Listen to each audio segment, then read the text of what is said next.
Praise Lord, hallelujah. सभी को जय मसीह की। खुदा प्रभु यीशु मसीह ने हम सभी को चुना है। प्रभु यीशु मसीह कहता है कि तुमने मुझे नहीं चुना बल्कि मैंने तुम्हें चुना है। आइए हम दुआ करेंगे। खुदा प्रभु यीशु मसीह, हम तुझे धन्यवाद देते हैं कि तूने हमको चुना है और तेरे नाम के लिए तू हमको इस्तेमाल करता है। इसके लिए हम तुझे धन्यवाद देते हैं।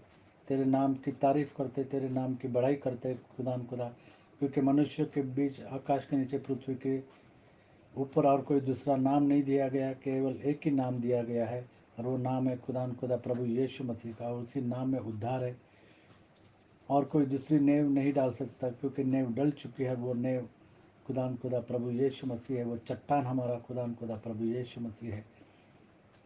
प्रभु यीशु मसीह हमारा बल है, वो सामर्थ, शक्ति और हमारा सब कुछ, हमारा आदि और अंत है। इसके लिए हम उसके नाम की स्तुति और उसको धन्यवाद देते हैं। प्रभु यीशु मसीह के नाम से मांगते हैं, आमीन एंड आमीन। हम विश्वासियों के लिए प्रभु यीशु मसीह ही आशा है।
खुदान खुदा प्रभु यीशु मसीह ही हमारी आशा है,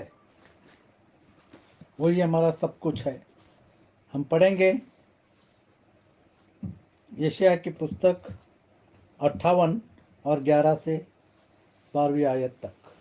यहोवा तुझे लगातार लिए चलेगा और अकाल के समय तुझे तृप्त और तेरी हड्डियों को हरी भरी करेगा, और तू सींची हुई बारी और ऐसे सोते के समान होगा जिसका जल कभी नहीं सूखता।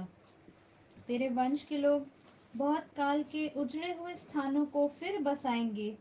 तू पीढ़ी पीढ़ी की पड़ी हुई नींव पर घर उठाएगा।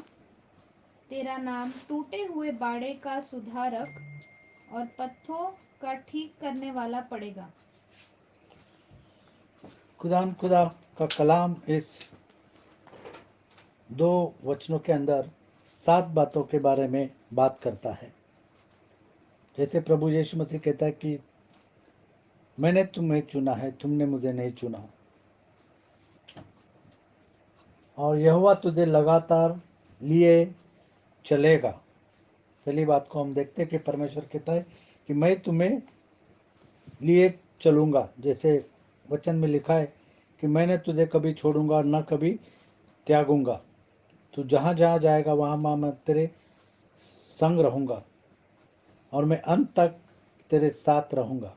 खुदा कहता है उसका वचन कि तुझे लगातार लिए चलूँगा। यशायाह 49 में 10। जैसे हम देखते हैं कि इज़राइल को परमेश्वर ले करके चला मिस्र देश से और प्रॉमिस लैंड के अंदर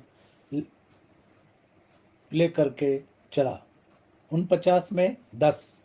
वे भूखे और प्यासे न होंगे, न लू और न घाम उन्हें लगेगा, क्योंकि वह जो उन पर दया करता है क्योंकि वह जो उन पर दया करता है वही उनका अगुआ होगा, वही उनका अगुआ होगा, और जल के सोतों के पास और जल के सोतों के पास उन्हें ले चलेगा। उन्हें ले चलेगा। क्योंकि खुदा प्रभु यीशु मसीह वो जीवन के जल का सोता है। 57 में 18। यशायाह 57 में 18। खुदा कहता है कि मैं तुझे लगातार लिए चलूँगा, मैं तुझे अकेला नहीं छोड़ूंगा, मैं तेरे संग संग रहूँगा। 57 में 18।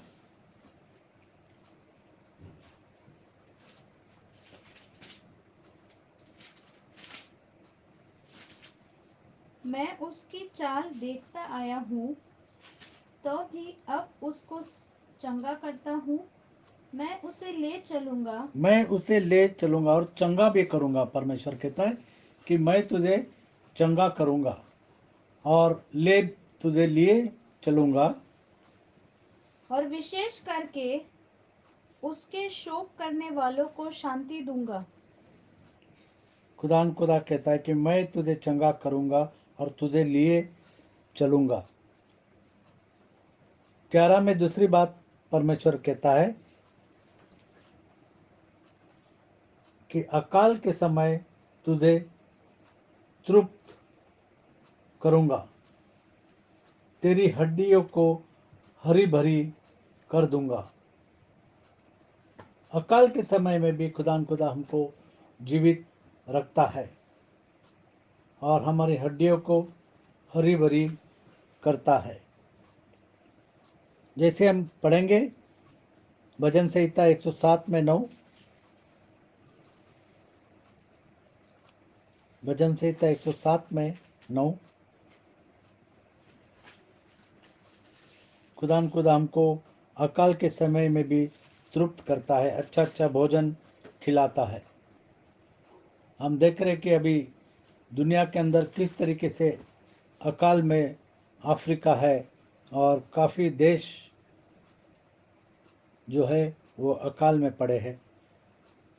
क्योंकि वह अभिलाषी जीव को संतुष्ट करता है और भूखे को उत्तम पदार्थों से तृप्त करता और है। भूखे को उत्तम पदार्थ से तृप्त करता है। जिनका भरोसा खुदा पर है उनको वो तृप्त करता है। यशायाह 41 में 17,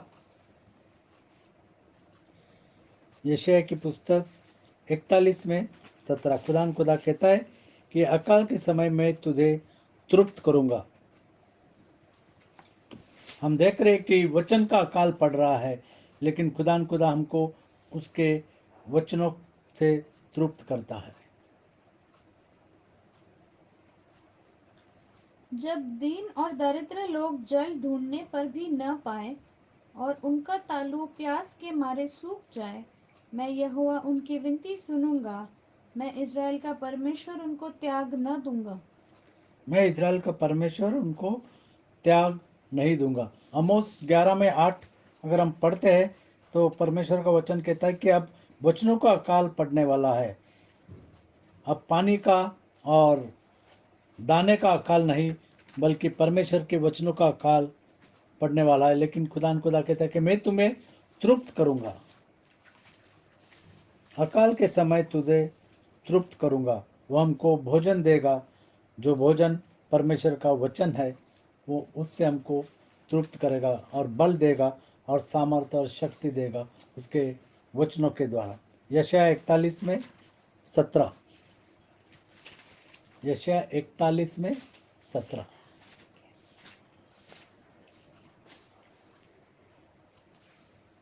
जब दीन और दरिद्र लोग जल ढूंढने पर भी न पाए और उनकी तालू प्यास के मारे सूख जाए, मैं यहोवा उनकी विनती सुनूंगा, मैं इज़राइल का परमेश्वर उनको त्याग न दूंगा। जैसे हम उत्पत्ति की किताब में देखते हैं कि बहुत बड़ा अकाल गिरा। 26 उत्पत्ति 26, और उस अकाल में परमेश्वर ने इज़ाक को कहा कि इस देश को छोड़ के न जाना। एक से आगे। उस देश में अकाल पड़ा, यह उस पहले अकाल से अलग था जो अब्राम के दिनों में पड़ा था।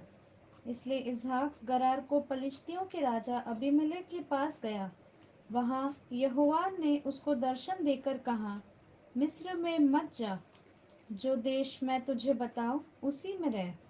तू इसी देश में रह और मैं तेरे संग रहूंगा और परमेश्वर ने कहा कि मैं तेरे संग रहूंगा और तुझे आशीष दूंगा, और तुझे आशीष दूंगा, और ये सब देश और ये सब देश। मैं तुझको और तेरे वंश को दूंगा।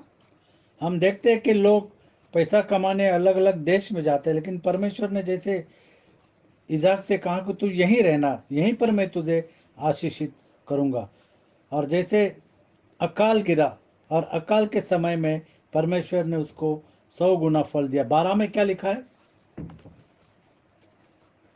फिर इसहाक ने उस देश में जोता बोया और इजाक ने उस देश में जोता और बोया, और उसी वर्ष में पर उसी वर्ष में 100 गुना फल पाया 100 गुना फल पाया, और यहोवा ने उसको आशीष दी। और यहोवा ने उसको आशीष दी। तो खुदा इस तरीके से हमको तृप्त करता है और आशीषित करता है। भजन संहिता 33 में 19,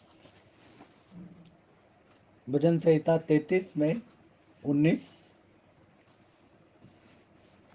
अकाल के समय मैं तुझे तृप्त करूंगा। और जब परमेश्वर कहता है तो वो करता है। कि वह उनके प्राण को मृत्यु से बचाए और अकाल के समय उनको जीवित रखे। और अकाल के समय उनको जीवित रखे। खुदा ने हमको अकाल के समय में भी जीवित रखा है उसके वचनों के द्वारा।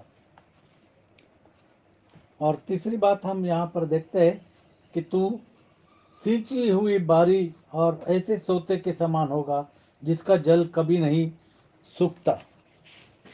सींची हुई बारी। 58 आइजाया 58:11।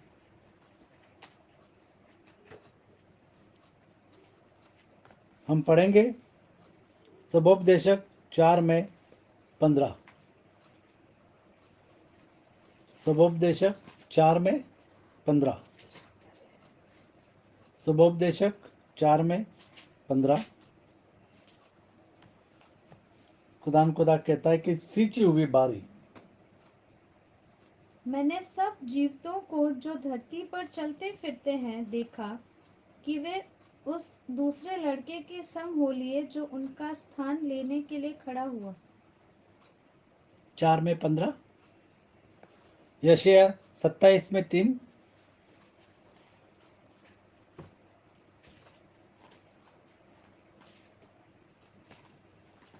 सबोपदेश एक्लेशियस पढ़ा भी, यशायाह 27 में 3,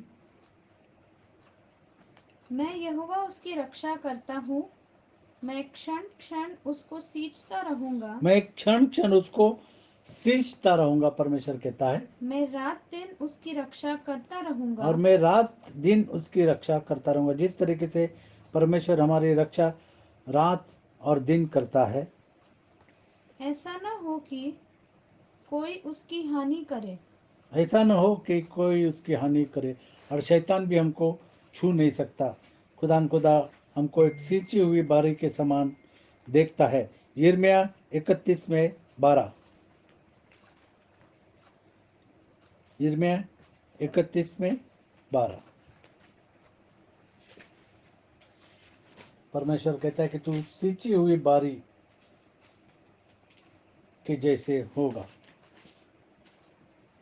इसलिए वे सिय्योन की चोटी पर आकर जय जयकार करेंगे और यहोवा से अनाज, नया दाख मधु, टटका तेल, भेड़ बकरियां और गाय बैलों के बच्चे आदि उत्तम उत्तम दान पाने के लिए ताता बांध कर चलेंगे, और उनका प्राण सींची हुई बारी के समान होगा, और उनका प्राण सींची हुई बारी के समान होगा, और वे फिर कभी उदास न होंगे। और वे फिर कभी उदास न होंगे, क्योंकि खुदा कहता है कि तुम उदास न हो, मैं तुम्हारे संग हूँ।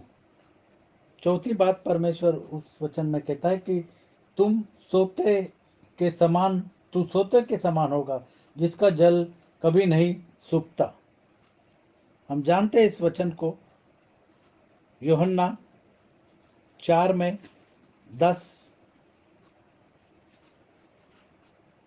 यूहन्ना 4 में 10, यीशु ने उत्तर दिया, यदि तू परमेश्वर के वरदान को जानती और यह भी जानती कि वह कौन है जो तुझसे कहता है प्रभु मुझे यीशु मसीह सामरी स्त्री से कहता है, यदि तू परमेश्वर के वरदान को जानती और यह भी जानती कि वह कौन है जो तुझसे कहता है मुझे पानी पिला, तो तू उसे मांगती और वह तुझे जीवन का जल देता।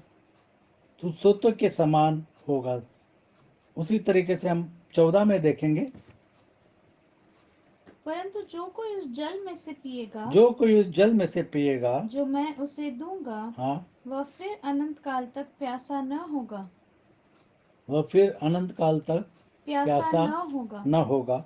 7 में 38,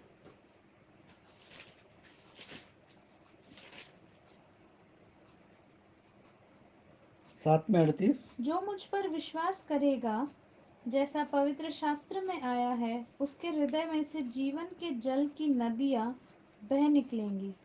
जीवन की जल की नदियां बह निकलेंगी, और तू सोते के समान होगा।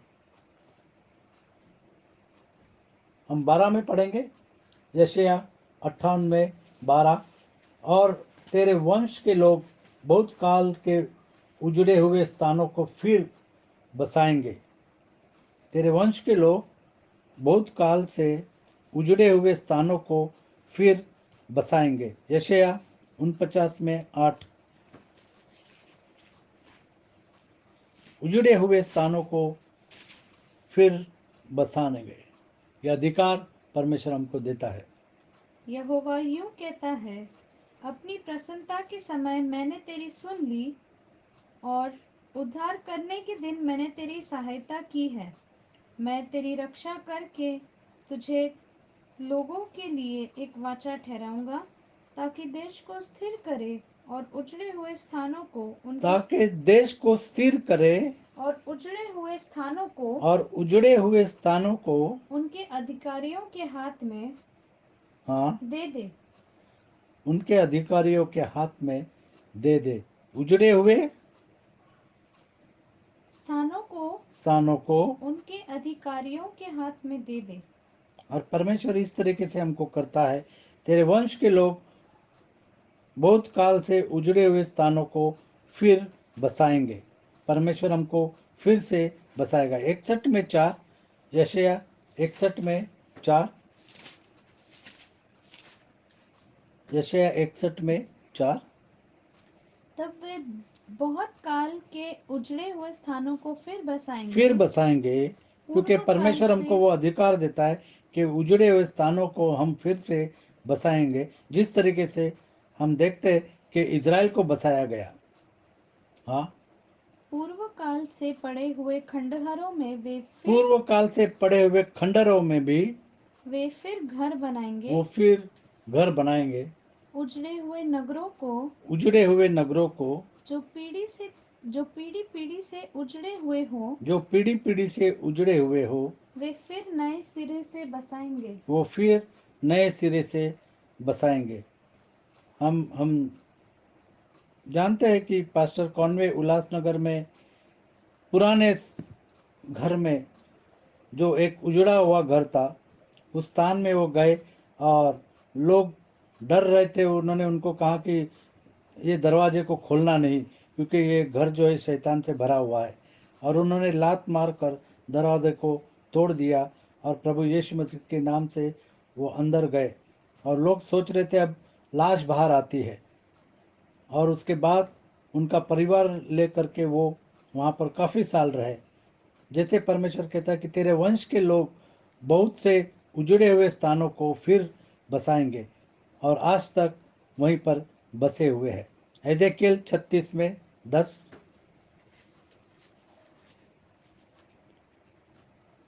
एजेकियल की पुस्तक 36 में 10। खुदा हमको उजड़े हुए स्थानों को फिर से बसाने का अधिकार देता है, क्योंकि उसने हमको चुना है। हमने प्रभु यीशु मसीह को नहीं चुना, बल्कि प्रभु यीशु मसीह ने हमको चुना है। 36 में 10।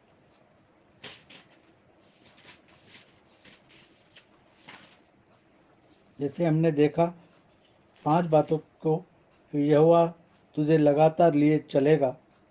वह कहता है कि मैंने तुझे कभी छोड़ूंगा न कभी त्यागूंगा। परमेश्वर अकाल के समय तुझे तृप्त करेगा, और वाकई खुदा ने हमको अकाल के समय में भी तृप्त किया है। और वह कहता है कि सोते के समान तुम होगे। दूसरों की प्यास बुझाने वाले हमको परमेश्वर बना देता है। और खुदा कहता है कि तुम एक सींची हुई बारी के समान रहोगे, और तेरे वंश के लोग बहुत काल से उजड़े हुए स्थानों को फिर से बसाएंगे। हिजकिय्याह 36 में 10। और मैं तुम पर बहुत मनुष्य अर्थात इज़राइल के सारे घराने को बसाऊंगा, और नगर फिर बसाए और खंडहर फिर बनाए जाएंगे। नगर फिर बसाए जाएंगे और खंडहर फिर बनाए जाएंगे। बनाए जाएंगे। छठी बात हम देखते हैं यहाँ पर, परमेश्वर का वचन कहता है कि तू पीढ़ी से पीढ़ी की पड़ी हुई नेव पर घर उठाएगा। पीढ़ी से पीढ़ी पड़ी हुई नेव। जैसे प्रभु यीशु मसीह कहता है कि मैं कल आज और युगानुयुग एक सा है। पीढ़ी से पीढ़ी तक परमेश्वर हमारे साथ है। तो पीढ़ी से पीढ़ी पड़ी हुई नेव पर घर उठाएगा, घर बसाएगा।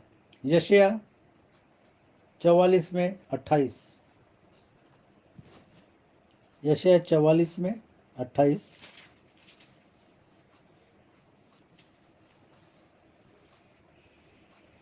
जो खुसरू के विषय में यूं कहता है, वह मेरा ठहराया हुआ चरवाहा है और मेरी इच्छा पूरी करेगा। यरूशलेम के विषय कहता है, वह बसाई जाएगी, और मंदिर के विषय तेरी नींव डाली जाएगी। तेरी नींव डाली जाएगी। हमारी नींव खुदा प्रभु यीशु मसीह है, और प्रभु यीशु मसीह के ऊपर, उस नींव के ऊपर जो घर बसाएगा, उसका घर कभी भी नहीं टूट सकता, चाहे कितनी भी आंधी चले, चाहे कितनी भी वर्षा आए। भजन संहिता 127 में 1 हम जानते हैं इस वचन को, अगर यहोवा घर न बनाए तो बनाने वाले का श्रम व्यर्थ होता है। 127 में एक, यदि घर को यहोवा न बनाए यदि घर को यहोवा न बनाए तो उसके बनाने वालों का तो परिश्रम उसके बनाने वाले का परिश्रम व्यर्थ होगा। व्यर्थ होगा। मत्ती 7 और 22 से 27। मत्ती 7 22 से 27। क्योंकि खुदा प्रभु यीशु मसीह हमारी चट्टान है, वो हमारी नेव है, और कोई दूसरी नेव नहीं डाल सकता। प्रभु यीशु मसीह हमारी नेव है, और उस नेव के ऊपर जो घर बनाएगा उसका घर कभी भी टूट नहीं सकता, चाहे आंधी चले, चाहे। पढ़ेंगे मत्ती 7 22 से 27 तक। उस दिन बहुत से लोग मुझसे कहेंगे, हे प्रभु, क्या हमने तेरे नाम से भविष्यवाणी नहीं की और तेरे नाम से दुष्ट आत्माओं को नहीं निकाला और तेरे नाम से बहुत से आश्चर्य कर्म नहीं किए? तब मैं उनसे खुलकर कह दूंगा, मैंने तुमको कभी नहीं जाना। हे कुकर्म करने वालों, मेरे पास से चले जाओ। इसलिए जो कोई बहुत सारे मसीह लोग भी इस तरीके से बातों को सुनेंगे कि मैं तुम्हें नहीं जानता, क्योंकि इसलिए उन्होंने प्रभु यीशु मसीह के नाम का बपतिस्मा नहीं लिया। इसीलिए प्रभु यीशु मसीह कहेगा कि मैं तुम्हें नहीं जानता। इसलिए जो कोई मेरी ये बातें सुनकर उन्हें मानता है, वह उस बुद्धिमान मनुष्य बातें के सुनकर उसको मानता है, जो प्रेरित 2:38 की बातें सुनकर उसे मानता है, जो मत्ती 28:19 की बातें सुनकर उसको मानता है, वही बचाया जाएगा। क्योंकि उठ और अपने पापों को धो डाल, प्रभु यीशु मसीह के नाम से बपतिस्मा ले और अपने आप को बचा, अपना उद्धार कर ले। हाँ, वह उस बुद्धिमान मनुष्य के समान ठहरेगा। फिर एक बार, इसलिए जो कोई मेरी ये बातें सुनकर उन्हें मानता है, उन्हें मानता है, वह उस बुद्धिमान मनुष्य के समान ठहरेगा उस बुद्धिमान मनुष्य के समान ठहरेगा, जिसने अपना घर चट्टान पर बनाया। जिसने अपना घर चट्टान पर बनाया। और वो चट्टान कौन है? खुदा प्रभु यीशु मसीह। और मेह बरसा और मैं बरसा और बाढ़ें आई और बाढ़ें आई और आंधियां चली और आंधियां चली और उस घर से टकराई, और उस घर से टकराई, फिर भी वह नहीं गिरा। परेशानियां आई, रोग आए, लेकिन फिर भी वह नहीं गिरा, वह घर नहीं गिरा, क्योंकि वो घर प्रभु यीशु मसीह इस चट्टान के ऊपर बना हुआ था। क्योंकि उसकी नींव चट्टान पर डाली गई थी। परंतु जो कोई मेरी ये बातें सुनता है और उन पर नहीं चलता, वह उस निर्बुद्ध मनुष्य के समान ठहरेगा जिसने अपना घर बालू पर बनाया। और मेह बरसा और बाढ़ें आई और आंधियां चली और उस घर से टकराई और वह गिरकर सत्यानाश हो गया। और फिर 7वीं बार परमेश्वर उसके वचन में कहता है, तेरा नाम टूटे हुए बाड़ों का सुधारक और पथों का ठीक करने वाला पड़ेगा। जब मैंने तुझे चुना है तो तेरा नाम टूटे हुए बाड़ों का सुधारक। जैसे हम जानते हैं कि यरूशलेम की दीवार टूटी थी, उसका फाटक जल गया था, और एजरा और नेहमिया ने किस तरीके से उसको सुधार दिया। आज तक लोग जानते हैं कि यरूशलेम की दीवार को एजरा और नेहमिया ने किस तरीके से बनाया और उसके फाटकों को किस तरीके से उन्होंने लगाया। तेरा नाम टूटे हुए बाड़ों का सुधारक और पथों का ठीक करने वाला होगा। और परमेश्वर ने आपको और मुझे वो नाम दिया है। नेहमिया की पुस्तक 1 अध्याय और 3 आयत हम यहाँ पर देखते हैं कि नेहमिया ने जब उस बात को सुना और वो रोया कि यरूशलेम की दीवार जो है वो टूटी हुई है और उसके फाटक जो है वो जले हुए हैं। नेहमिया 1:3।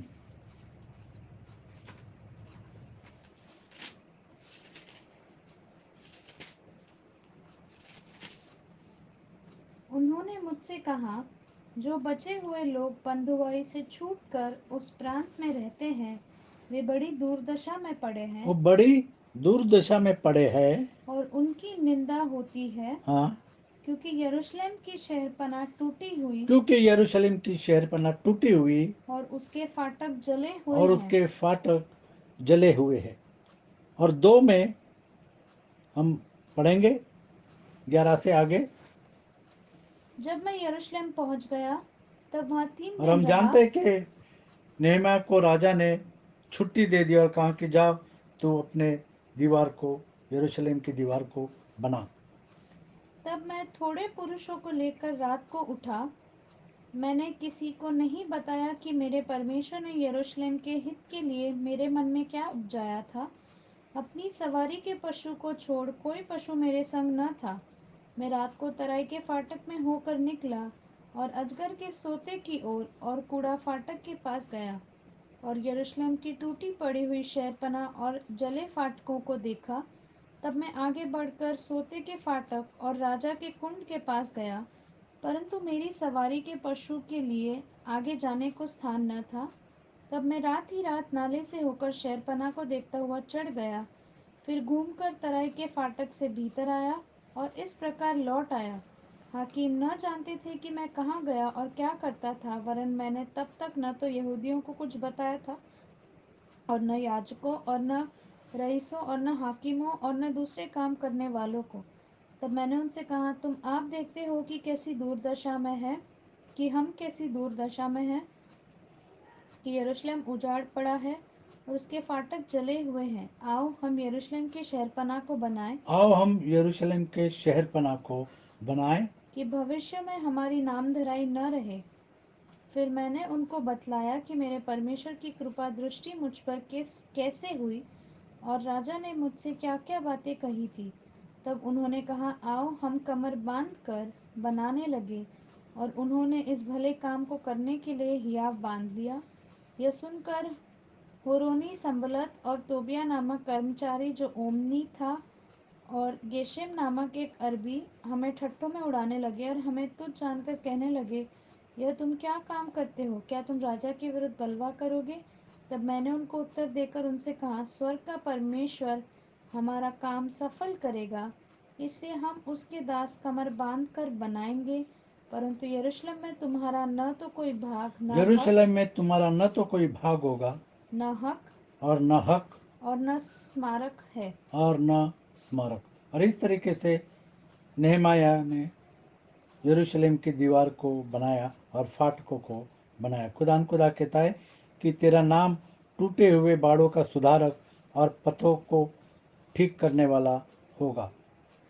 आज खुदा प्रभु यीशु मसीह आपको इन 7 बातों के द्वारा कहता है कि यहोवा तुझे लगातार लिए चलेगा, अकाल के समय तुझे तृप्त करेगा।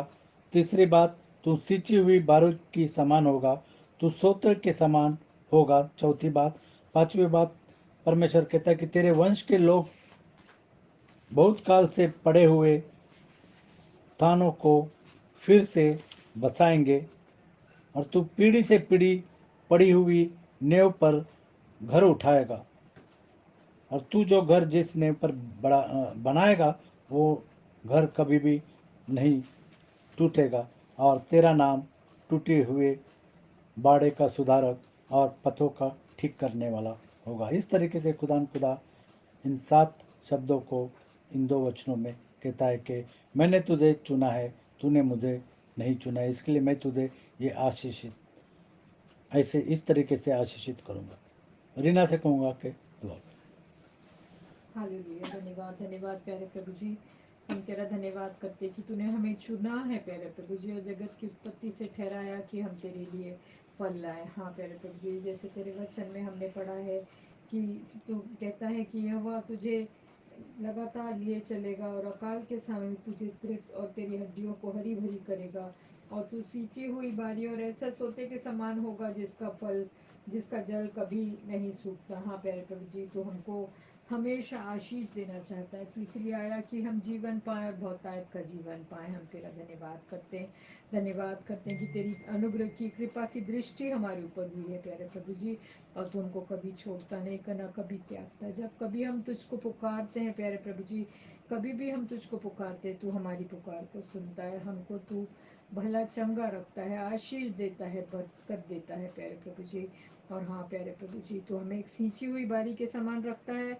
क्योंकि जैसे दाऊद कहता है, तू मुझे हरी हरी चराइयों में ले जाता है, तू मुझे सुखदाई जल के झरने के पास ले चलता है। हाँ प्यारे प्रभु जी, जब हमारी चराइयाँ हरी हरी होगी तो हम हमेशा तृप्त जीवन बिताएंगे और हमें किसी भी भली वस्तु की घटी नहीं होगी। धन्यवाद देते सारी आशीषों के लिए, सुंदर वचन के लिए आशीष चाहते, धन्यवाद इस पर आशीष चाहते हैं प्यारे प्रभु जी। जितने भाई बहनों ने इस वचन को सुना है, उनको तो आशीष दे और हम सबों को अपनी नज़दीकी में बढ़ा, अंत तक वफादार बना और होने दे कि हम तेरे लिए बहुतायत से फल लाने वाले हो सके। सारी आशीषों के लिए दिल से धन्यवाद देते हुए छोटी सी विनती को यीशु मसीह के प्यारे पवित्र और मीठे नाम में मांगती हूँ, सुनो कबूल करो, आमीन। खुदा आपको आशीषित करे।